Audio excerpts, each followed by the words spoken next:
Assalamualaikum warahmatullahi wabarakatuh. Perkenalkan, nama saya Sarah Nadia dengan NIM 19070310. Di sini saya akan menjawab soal ujian akhir semester MK Pengelolaan Sumber Daya Pesisir dengan dosen pengampu Bapak Ilham Zulfahmi. Soal yang pertama, jelaskan mengapa pendekatan ekologis dan pendekatan administratif penting dalam mengelola kawasan pesisir. Jawabannya, dalam konteks pendekatan ekologis, wilayah pesisir didefinisikan sebagai kawasan daratan yang masih dipengaruhi oleh proses dan dinamika laut, seperti pasang surut, intrusi air laut, dan kawasan laut yang masih mendapat pengaruh dari proses dan dinamika daratan, seperti sedimentasi dan pencemaran. Sementara itu, pendekatan administrasi membatasi wilayah pesisir sebagai wilayah yang administrasi pemerintah memiliki batas terluar sebelah hulu dari kecamatan atau kabupaten atau kota yang mempunyai laut dan ke arah laut sejauh 12 mil dari garis pantai untuk provinsi dan sepertiganya untuk kabupaten atau kota. Soal nomor 2, kemiskinan masyarakat pesisir dipengaruhi oleh faktor budaya, struktural, dan faktor alam. Apa maksud dari ketiganya? Jawabannya, faktor alam yaitu rendahnya kualitas sumber daya manusia masyarakat nelayan yang terrefleksi dalam bentuk kemiskinan sangat erat kaitannya dengan faktor internal dan eksternal masyarakat. Faktor internal misalnya pertumbuhan penduduk yang cepat, kurang berani mengambil risiko, cepat puas, dan kebiasaan lainnya yang tidak mengandung modernisasi. Selain itu, kelemahan modal usaha dari nelayan sangat dipengaruhi oleh pola pikir nelayan itu sendiri. Faktor eksternal yang mengakibatkan kemiskinan rumah tangga nelayan lapisan bawah antara lain yaitu proses produksi didominasi oleh pemilik perahu atau modal dan sifat pemasaran produksi hanya dikuasai kelompok tertentu dalam bentuk pasar monopsoni. Kemudian, faktor struktural, rata-rata nelayan memiliki tingkat pendidikan yang rendah. Rendahnya tingkat pendidikan ini menciptakan kualitas sumber daya manusia yang rendah, sehingga nelayan memiliki akses yang terbatas terhadap teknologi modern untuk memaksimalkan hasil tangkapannya, serta pengolahan hasil tangkapan yaitu pengawatan ikan. Berdasarkan Undang-Undang Republik Indonesia Nomor 20 Tahun 2003 tentang Sistem Pendidikan, pendidikan adalah usaha sadar dan terencana untuk mewujudkan suasana belajar dan proses pembelajaran agar peserta didik secara aktif mengembangkan potensi dirinya untuk memiliki kekuatan spiritual, keagamaan, pengendalian diri, kepribadian, kecerdasan, serta keterampilan yang diperlukan dirinya, masyarakat, bangsa, dan negara.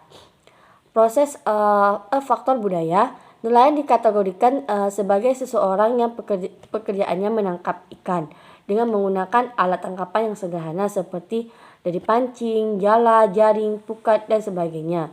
Namun dalam perkembangannya dikategorikan sebagai seseorang yang semakin canggih teknologi yang digunakan nelayan, maka akan semakin meningkatkan produktivitas, hasilnya lebih meningkat produksi yang di dalamnya tersirat kesimpulan bahwa masyarakat akan memperoleh penghasil yang lebih tinggi. Kemajuan teknologi disebabkan oleh teknologi cara-cara baru dan cara-cara lama yang diperbaiki dalam melakukan pekerjaan-pekerjaan tradisional. Soal nomor 3, langkah-langkah efektif apa yang diperlukan dalam memberdayakan masyarakat pesisir? Jawabannya, peningkatan pengetahuan dan teknologi pada masyarakat tentang konsep pesisir dan pemberdayaan masyarakat, khususnya partisipasi masyarakat untuk menciptakan mata pencarian alternatif berbasis sumber daya alam sehingga menghasilkan produk bernilai tambah yang berkelanjutan. B. Perbaikan akses jalan menuju kawasan pesisir, khususnya pantai, Kabupaten Jember atau beberapa prasarana untuk menunjang pengembangan ekowisata pantai. C. Penguatan kelembagaan kelompok masyarakat sebagai langkah optimalisasi kepengurusan kelompok usaha bersama di pesisir Kabupaten Jember sebagai dasar pengembangan, pengelolaan serta pengaturan kawasan pesisir dan ekowisata pantai yang berkelanjutan. D. Pengembangan sarana dan prasarana pelabuhan perikanan, tempat pendaratan ikan. D. Identifikasi potensial sumber daya pesisir dan kebutuhan masyarakat pesisir yang berkelanjutan. F. Delineasi kawasan pesisir antar desa dalam wilayah kecamatan. G. Interaksi program pemberdayaan masyarakat pesisir antar stakeholder, horizontal dan vertikal. 4. Faktor apa saja yang diperhatikan dalam ekowisata pesisir? Jawabannya, pemanfaatan lingkungan yang berkelanjutan, peran serta masyarakat secara aktif, pengembangan pariwisata yang memiliki nilai-nilai pendidikan dan pembelajaran dari lingkungan setempat. Kemudian pengembangan sarana dan prasarana yang ramah lingkungan, pemasaran yang bertanggung jawab, koordinasi dan kolaborasi seluruh pemangku kepentingan. Nomor 5, apakah tradisional berburu paus tidak melanggar kaidah konservasi perairan pesisir? Jawabannya, sudah ada hukum adat dan tradisi masyarakat untuk Lamara untuk tidak menangkap paus jantan besar dan paus yang sedang hamil. Hukum adat Lamara ini sama dengan konsep pemerintah untuk melakukan konservasi terhadap mamalia laut di Laut Sawu.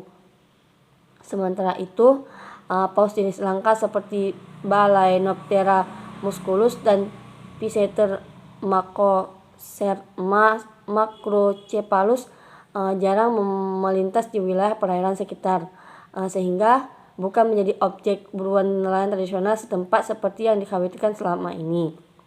Ada jenis mamalia laut yang bisa ditangkap oleh nelayan berdasarkan regulasi yang diatur pemerintah. Kemudian mama laut yang dilindungi tidak sembarangan ditangkap oleh nelayan. Soal nomor 6, bagaimana sejarah lahirnya tradisi Manae? Jawabannya, Manae atau penangkapan ikan bersama bagi masyarakat Kepulauan Talaud, Sulawesi Utara telah berlangsung sejak lama. Menurut penuturan masyarakat dimulai sekitar abad ke-16. Sejarahnya berawal ketika terjadi gempa bumi dan badai gelombang besar tsunami yang melanda daerah Kepulauan Talaud. Kemudian Talaud mengakibatkan ada daratan yang tenggelam dan banyak harta kekayaan penduduk musnah. Mulai saat itu hidup masyarakat dari hari ke hari sangatlah memperhatikan dengan penuh ketabahan dan kelekutan mereka menentang derita yang dialami. Kemudian pada suatu ketika datanglah dua orang yang identitasnya tidak diketahui di daerah perairan laut kelautan Talaud. Perawakan dua orang tersebut sangatlah berbeda dengan penduduk setempat. Kedua orang ini tinggal dan menetap di salah satu pulau sebelah timur Pulau Kakorotan, salah satu pulau yang ada di Kepulauan Talaud. Peristiwa yang disaksikan oleh warga masyarakat yang tinggal di Kepulauan Nanusa sehingga mereka menemukan kedua orang yang tidak dikenal untuk meminta petunjuk.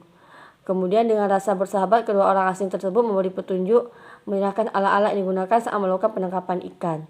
Begitulah sejarah lahirnya tradisi Manae. Cukup sekian jawaban dari saya akhiri. Assalamualaikum warahmatullahi wabarakatuh.